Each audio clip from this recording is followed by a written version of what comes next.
Hi friends, my name is Chaitanya Pathika and welcome back to my YouTube channel. In this video, we are going to take a look at the third ODI between India and Zimbabwe, which took place at the Harare Sports Club. India won the toss and decided to bat first. It was a bit of a change, and that change was expected. That good teams, after winning the series at least, test them out, and that's what India did and decided to bat first. They could have easily chosen to bowl first and later chase down the target, but they decided to play out of their comfort zone, and they did manage to put up a respectable total 289 for 8 in their allotted 50 overs. Shikhar Dhawan scoring 40 of 68 deliveries. I think it was a bit of a sluggish innings, and he was not sure whether to attack or whether to defend. But through played some great shots as well. 5 boundaries, make no mistake about it. His drives were much crispier, but he would have liked to have his strike rate a bit more, and he will be disappointed that he didn't convert his 40s into 70s or 80s or even 100. KL Rahul, the skipper, struggled once again, unfortunately.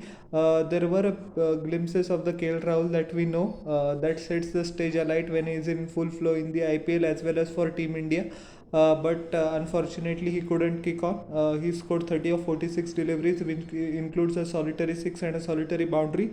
But the innings belong to Shubman Gill, 130 of 97 deliveries, which includes 15 boundaries and a 6. One of the most magnificent innings that he has ever played in his career. Every shot was working perfectly. He was timing every shot to perfection, and when the ball was shot outside the off stump, he cut with all his power. When the ball was full, that he drove the ball with all his finesse, and his performance against the short ball has improved drastically, despite the fact that it wasn't his weakness. But he has taken that shot to another dimension, converted singles into twos, and played equally well on the offside as well as the leg side. And he was very calm, 130 of 97 only. And when he was also out, he was trying that Team India manages to go above 300 or at least score a respectable amount of total. One of the most magnificent innings. He looks gracious to the eye as always, and he is such a delight to watch when in full flow. Team India has found a gem, and I'm sure that he will get a lot more opportunities in the future. And yes, one of the best innings ever. Ishan Kishan also helped himself to a 50. Unfortunately, he was a run out. He hit 6 fours in his innings, 61 of 50, 50 of 61 deliveries, I beg your pardon. He looked set for a big one but got out against the run of play. Deepak Hooda also scored just a single run, a rare failure for him. He is in golden touch. And Sanju Samson scored 15 of 13 deliveries, which included 10 sixes. So India managed 289 for it, with substantial contribution from lower order as well.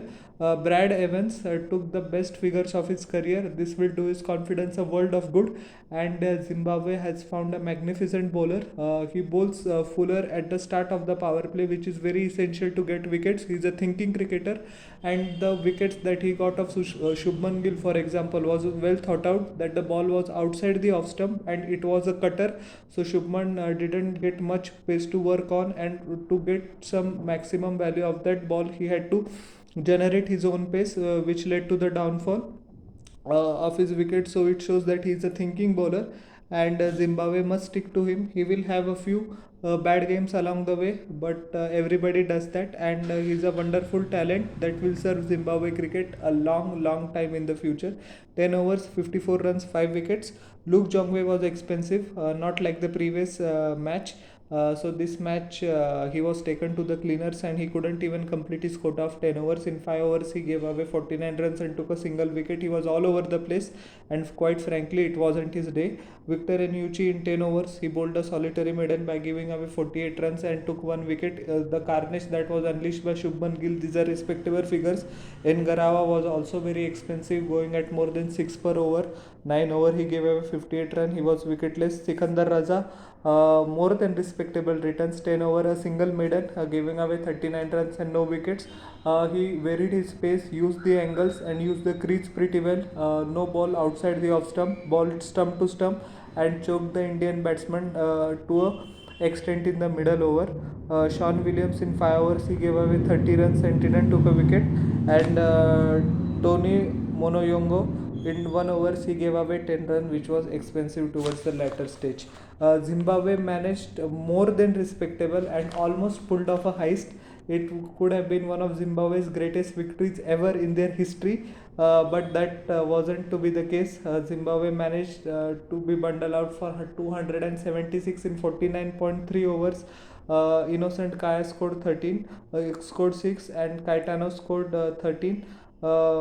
So not the exactly brightest of series for both the openers. They have failed on third consecutive occasion, and Zimbabwe will need to look into it. That opening is a huge problem for them, and they will be going to Australia as well, so they will be exploited further if the openers are not up to the mark. Sean Williams scored 55, scored 45, I beg your pardon, of 46 deliveries, which included 7 boundaries. He looked very good. Unfortunately, got out against the run of play to Akshar Patel, but that was a brilliant delivery by Akshar as well. Well thought out dismissal. To Monoyonga scored 15 of 31 deliveries, which includes couple of boundaries. Again, that is the problem with Zimbabwean batsmen. They get the start, but they are unable to convert it into a big score. Sikandar Raza played the I think the best innings of his career, and I have followed his career since 2015 2016. He has played some gems against Afghanistan as well, and against international teams like England and Australia as well, but this innings stands out. 115 of 95 deliveries, he literally took Deepak Chahar to the cleaners.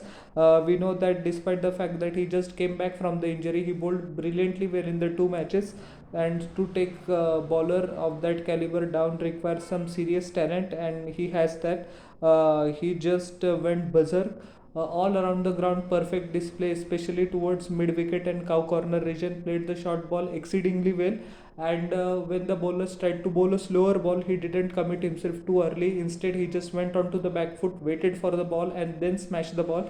And also, his running between the wicket was a striking aspect in this innings. Converted ones into twos, always kept the scoreboard moving.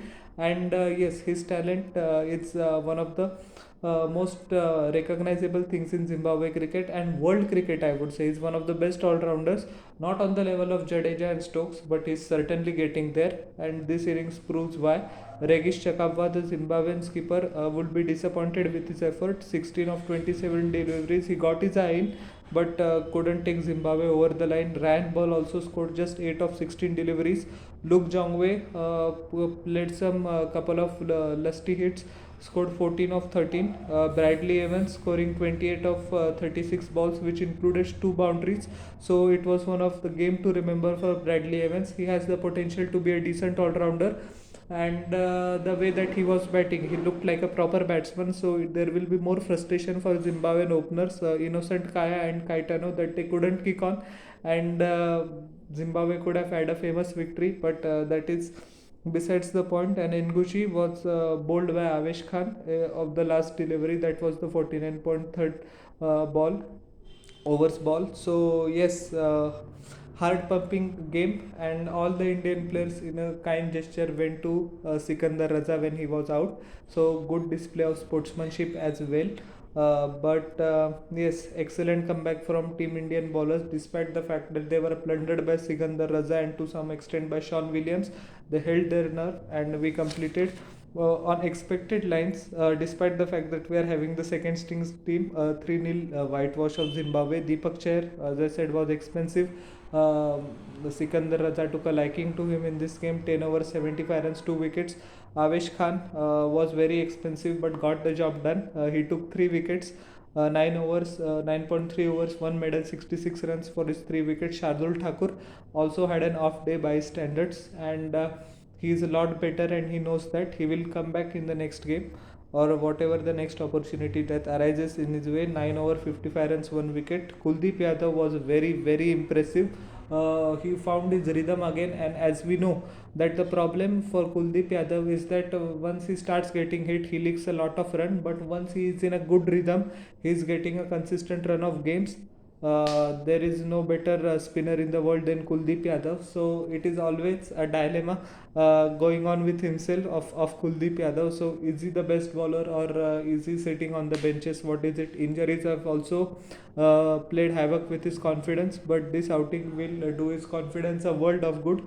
And I'm sure with more game time, Kuldeep will be back in form. 10 overs, 38 runs, 2 wickets, magnificent figures nowadays in ODI. Akshar Patel exceedingly well. He bowled even better than Kuldeep Yadav. 10 overs, gave a solitary medal, 30 runs and just 2 wickets. The carnage that was unleashed by Sikandar Raza to have these kind of figures are godlike. And Deepak Hooda in its 1 over gave away 9 runs and didn't took a single wicket, unfortunately. So Zimbabwe beaten by 13 runs and lost the series 3-0 to Team India. Lots of positive for Team India.